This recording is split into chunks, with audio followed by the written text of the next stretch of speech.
Magandang tanghali po sa ating lahat.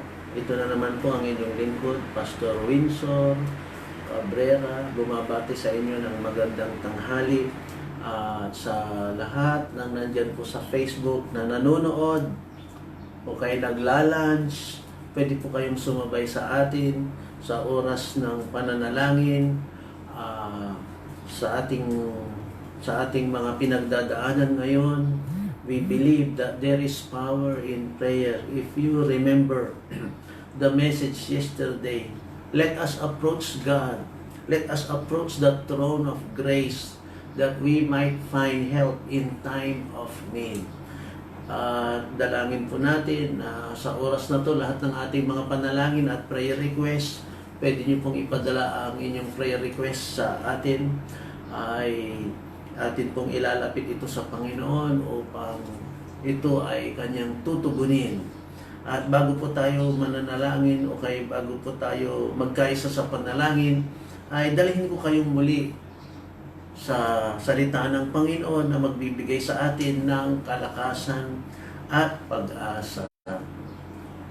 Ang ating pong message ngayon ay rise up like eagles.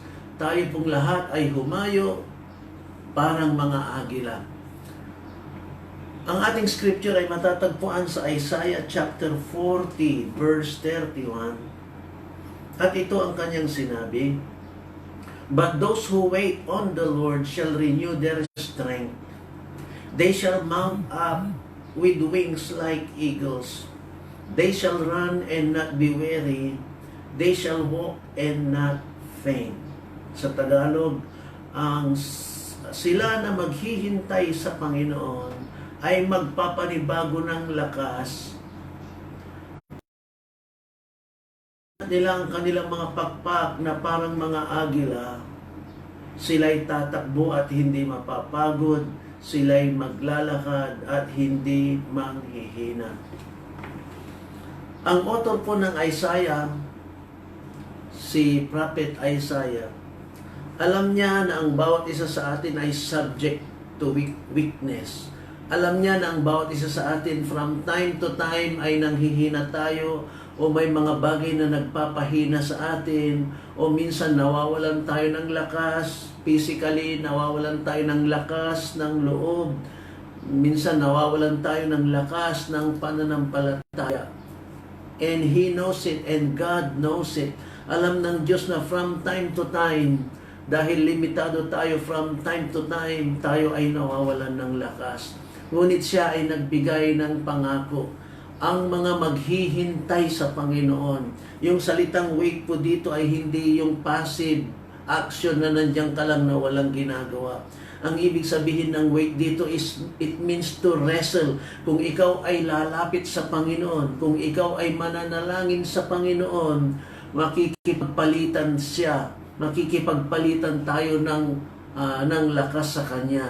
Yung ating kahinaan ay kukunin niya at ang Kanyang kalakasan ay ilalagay niya sa atin. At sabi niya, saan niya ikinumpara ang kalakasan yan? Ikinumpara niya ang kalakasan yan sa katulad ng lakas ng agila. Mga kapatid, alam niyo ba na ang agila ay isa sa malaking ibon sa buong mundo? At kahit dito sa Pilipinas, yung tinatawag na Philippine Eagle o Haribon ay isa sa pinakamalaking ibon sa buong mundo. Tinawag na monkey-eating eagle.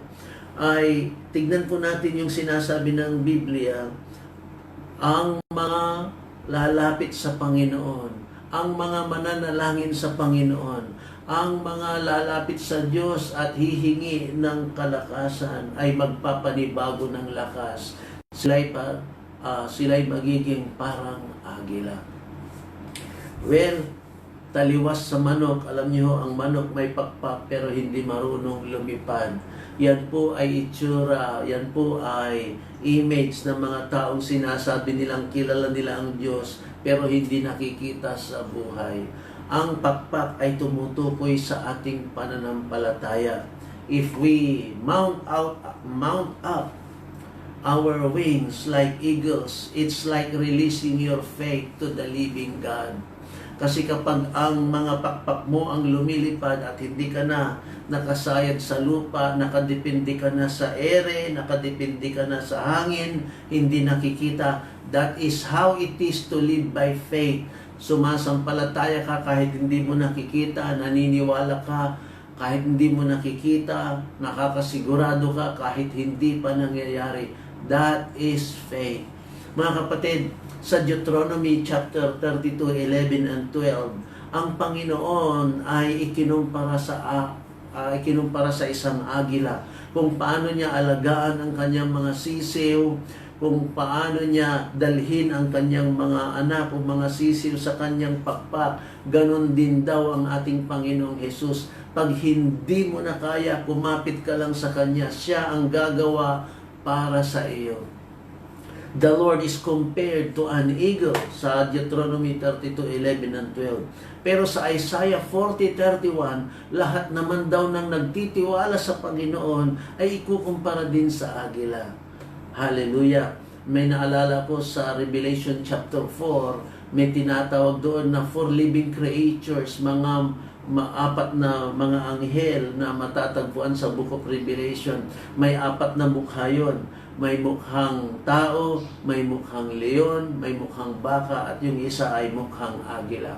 Bakit ho ba mukhang, ano kayang ibig sabihin nito?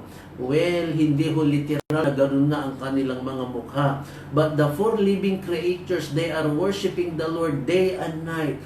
Holy, holy, holy is the Lord Almighty. Alam niyo mga kapatid, kapag tayo nananalangin sa Kanya at kapag tayo ay sumasamba sa Kanya, yung image niya ay ilalagay niya sa ating mukha. We become more like Him. Kaya yung 4 na image na yon is actually the images of Jesus Christ, at isa doon ay eagle. Which means to say, kapag tayo ay laging nananalangin sa Panginoon at lagi tayong nag-worship sa Panginoon, we are being changed from glory to glory. We are being changed from human to Christ-like nature.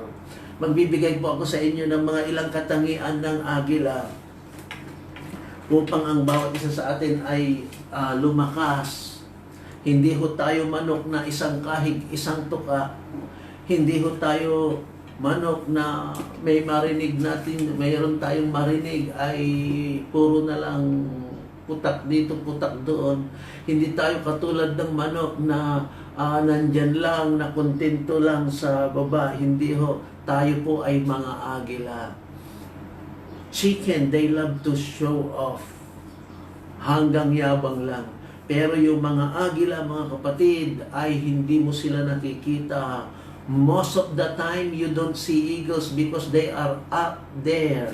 Kaya ganun ho ang mga mananampalataya sa Panginoon. Ang kanilang mga focus ay wala sa makasanlibutang bagay. Ang kanilang focus ay nasa mga makalangit na bagay. Let me give you 9 points, mabilis lang, about eagles para malaman natin our identity in Christ. Kung sino tayo kay Kristo. Let's talk about eagles. Number 1, vision. Vision. Ang agila ho, ang kanyang paningin ay times 4. The eagle's eye is times 4. 4 times sharper than the human eye. Yung nakikita po natin, ang paningin ng agila times 4. Kaya hindi pa dumarating ang bagyo, nakikita na ng agila. At ang maganda dito, pag nakita niya ang bagyo, hindi niya tatakbuhan yung bagyo. Sasalubungin pa niya yung bagyo at lalampasan pa niya yung bagyo, sapagkat pag nalampasan mo pala ang bagyo, there is peace above the storm. Mga kapatid, kapag may problema, huwag mong takbuhan, kundi pagtagumpayan mo. Harapin mo at pagtagumpayan mo. Mga kapatid, tignan niyo ho ang eagle. His vision is very sharp. Sana ganun din ho ang ating pangunawa, mga kapatid. Alam niyo, ang eagle, kapag nasa taas, nakikita niya ang lahat. Kaya kapag ikaw ay nasa, ang level ng pangunawa mo ay makalangit, hindi ka magrereklamo kasi nakikita mo lahat, nauunawaan mo lahat. May the Lord open our spiritual eyes para magkaroon tayo ng spiritual understanding na bago pa dumating ang mga problema, nakikita na natin. Pangalawa na makikita natin doon sa agila, natagpuan din natin yan sa Isaiah 40:31, magpapanibago ng lakas katulad ng agila. Alam niyo ho, ang agila ay malakas. Yung agila, he can literally, kaya niyang buhatin yung unggoy, o kaya yung biik, o kaya yung hayop. Especially mga malaking agila, dadalhin nila sa taas yan sapagkat ang lalakas ng kanilang mga paa, ang lalakas ng kanilang mga kuko. Mga kapatid, they are very strong sila. Kaya dapat ho tayo ay maging strong tayo sa pananampalataya. Pangatlong bagay tungkol sa agila, alam niyo ho, yung kanilang loyalty. Bakit loyalty? Ang agila ho, ayon sa pag-aaral, isa lang ho ang asawa niyan buong buhay. Isa lang ho ang pinipili niyan, isa lang ang mate niya, o isa lang ang partner niya. What does this mean? Tayo daw ho, of course, nandyan yung loyalty sa ating asawa, sa ating mga kasama sa church. But more than that, katulad ng agila, yung loyalty natin ay dapat sa Panginoon. Ano man ang mangyari, wag nating kalimutan ang Diyos, maging loyal tayo sa Kanya. Because eagles are loyal birds, loyal animals. They have strong vision, they have a sharp vision, they are strong, and they have a loyal spirit. Pang-apat ay adaptability. Alam niyo ho, ang agila sa mainit na lugar, hindi niya maramdaman yung init sapagkat yung kanyang mga balahibo ay parang mga ventilador na hindi siya naiinitan. Ngunit sa panahon din ng taglamig, hindi rin siya apektado ng lamig. Bakit? Sapagkat ang kanyang balahibo ay nagsisilbing sweater sa kanya para hindi siya malamigan. Ibig sabihin, ang agila, ilagay mo man sa mainit, ilagay mo man sa malamig, kaya niyang mag-survive, kaya niyang mag-breakthrough. Wala siyang iniiwasan, wala siyang kinatatakutan, nakakapag-adjust siya. Kaya tayo ho, ano man ang sitwasyon sa buhay, let us be like eagles. Mainit man o malamig, nandyan ang biyaya, walang biyaya, kulang ng biyaya. Mga kapatid, ano man ang sitwasyon sa ating buhay, paggala-gala ka man o nandito ka lang sa loob ng bahay, hindi ka nabuboring. Maraming nabuboring ngayon. Dapat adjustable ka. No? Kung ano man ang sitwasyon, may pera o wala, may pagkain o wala, hindi ka natatakot. You can always adjust because God is in you. Adaptability. Isa pa po ay yung tinatawag na territoriality. Bakit territoriality? Ang isang agila sa isang gubat, kapag ang agilang yan ay nasa gubat, babantayan niya yung gubat na yun. Hindi niya pababayaan yung gubat na yun. Aangkinin niya ang gubat na yun. Meron siyang tinatawag na territorial spirit. Ibig sabihin, kapag ipinagkatiwala sa kanya ang isang gubat, babantayan niya yan. Walang vulture, walang uwak, walang ibang ibon na pwedeng makialam doon. Ipagtatanggol niya yan. That is an eagle spirit. Kung ano man yung pinagkatiwala ng Panginoon sa iyo, iingatan mo yon at ipagtatanggol mo yon. Isa pa tungkol sa eagle, yung tinatawag na determination. Ang eagle, hindi yan hihinto hanggat hindi yan hihinto kahit malakas ang bagyo. Determinado yan. Pagtatagumpayan niya yan. Sapagkat ang eagle is a bird of determination. Mga kapatid, dapat ho determinado tayo na whatever it takes, let us be determined to move on. Isa pa tungkol sa eagle, ang agila ho, hindi katulad ng vulture. Ang vulture ay hihintayin muna niyang mamamatay yung kanyang biktima bago niya kakainin. Sapagkat ang kinakain ng vulture ay mga patay na karne, mga bulok na karne. Pero ang eagle, ang kinakain niyan ay buhay na karne. Fresh meat. Kaya mga kapatid, dapat ho ganun din ang ating kinakain. Yung mga naririnig nating fake news, naririnig nating chismis, naririnig nating paninira sa kapwa, huwag mong pakinggan yan sapagkat yan ay mga bulok na pagkain. Walang maitutulong sa iyo yan. Hindi ka dyan lalago. Ang kainin natin ay yung mga fresh na Word of God. Ang kainin natin mga Word of God na yung Word of God sapagkat the Word of God is alive.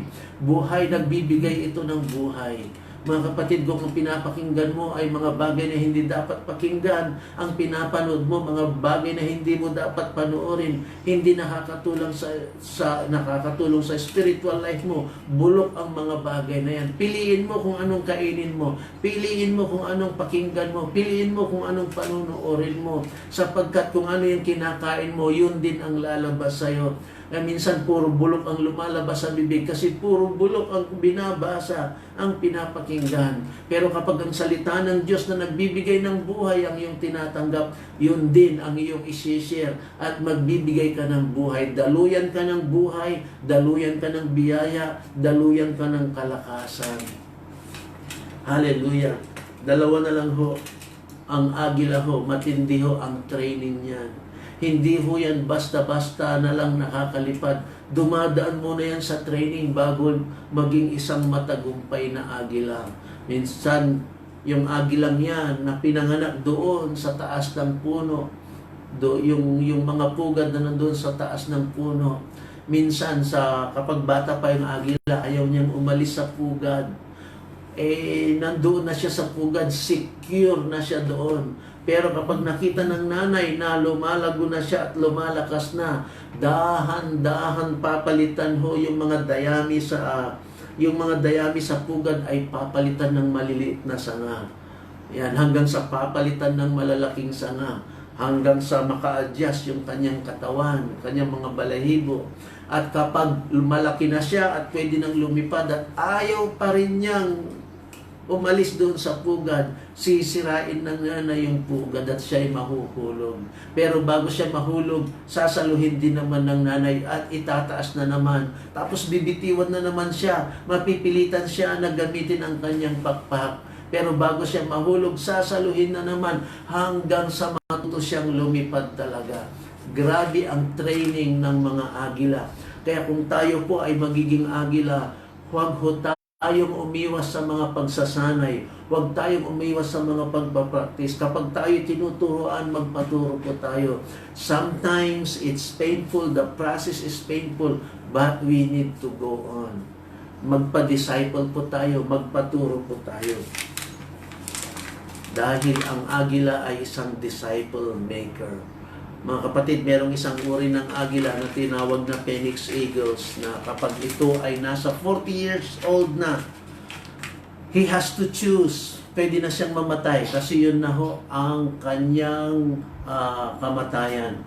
But, kung may gusto pa niyang mabuhay, he has to decide. Aakyat yan sa mataas na batuhan.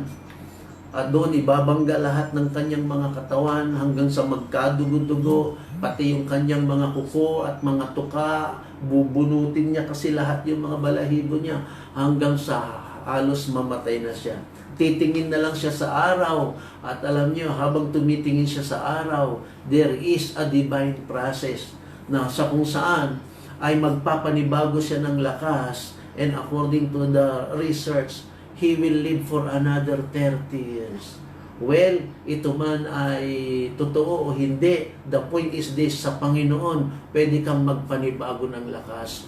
Sa lahat ng nanonood ngayon, kapag kayo po'y nanghihina, kayo po'y nawawalan ng lakas ng loob, kayo po ay nadi-discourage, hindi ka tinawag upang manghina. Kay Kristo, meron kang sapat na kakayahan, lumakas muli kung titingin ka sa Panginoon. Ang sabi ng Bible, they that wait upon the Lord. Kung lalapit ka sa Kanya, yung word na wait means to wrestle. Kung mananalangin ka, isurrender mo lahat ng kahinaan mo sa Kanya. Papalitan niya ito ng kalakasan. Kaya mga kapatid, I declare, wala hong sisiw sa atin, wala hong manok sa atin, wala hong vulture sa atin. Tayo pong lahat ay mga agila ng Panginoon. Soar like eagles. Nandito ho, may 3 level. Merong walk, lumakad. Merong run, tumakbo. Pero ang maganda, yung soar o kay lumipad tayo.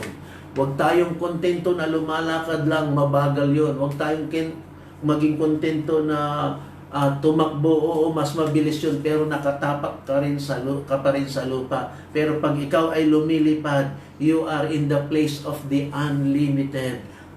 Maliit pala yung pugad. Kaya huwag kang manatili dyan sa pugad. Release your faith. Malawak ang mundo. Maraming gagawin ang Panginoon sa ating buhay. Huwag kang panghinaan ng loob. Be strong. Mount up your wings like eagles. Pagtatagumpayan din natin to. Pagkatapos ng krisis na ito, nandito pa rin tayo. Mas mataas ang lipad sapagkat merong gustong ipagawa ang Panginoon sa atin. The Lord bless us all. Tayo pong lahat ay manalangin. Aming Diyos, aming Ama, sa oras na to kami po'y lumalapit sa inyo, hinihiling po namin. Ang sino man na nakikinig at nanonood sa Facebook Live, na palakasin nyo kami sa lahat ng nadi-discourage dahil sa mga problema, dahil sa pinagdadaanan na isang global crisis, mga pandemic na disease, Lord. Lord, we pray a special prayer, Panginoon, sa bansang Pilipinas, lalo na Panginoon, mga frontliners at mga doktor, Lord God. Narinig po namin na mga ilang doktor na ho ang namatay, Lord. Ingatan niyo po ang aming mga doktor at mga nurses. Lahat po ng mga nasa ospital, Panginoon. Lord God, we also pray, Lord, sa aming President Rodrigo Duterte, Lord, at sa lahat ng kanyang kabinete, down to the line, Lord, sa lahat ng mga senador, congressman, governor, Lord. Dalangin po namin, Lord, hanggang sa mga mayor, hanggang sa barangay, Lord, lahat ng mga opisyal ng aming barangay, Lord, pagpalain niyo po sila at ingatan niyo po sila. Ganon din, Panginoon, sa lahat ng mga individual needs ng aming mga kapatid sa ganitong panahon, Lord God. We are limited, Lord, by time. We are limited in the finance, Lord. We are limited sa mobility. Hindi kami basta-basta makaalis. But, Lord, you are the God of the unlimited, Lord God. Allow us, Lord, to just release our faith in you, Lord God, as we mount up our wings like eagles, Lord. Father, in the name of Jesus, I declare na ang bawat isa sa amin ay mananagumpay. Lord, pagtatagumpayan po namin ito, Panginoon. We pray for every financial needs, Lord. We pray for your provision and protection, Lord God. We pray for your presence upon everybody. Napakabuti niyo po, Panginoon, Lord God. Sa oras na to, tinataas ka po namin. At Lord God, ganon din ang aming mga pamilya at kalusugan. Ingatan niyo po kami, mga kaibigan na namin na nasa Facebook, saan man lugar sila, saan mang bansa sila, sa anumang oras po nila ngayon. Lord, release your special touch over them, Lord God. Give them the wings of the eagle, Lord God. Let them rise as eagles, Lord God. Salamat po, Panginoon, sa inyong kabutihan. Tinataas ka po namin sa tanghaling ito. Sa iyo po lahat ng papuri. In Jesus' name we pray. Amen.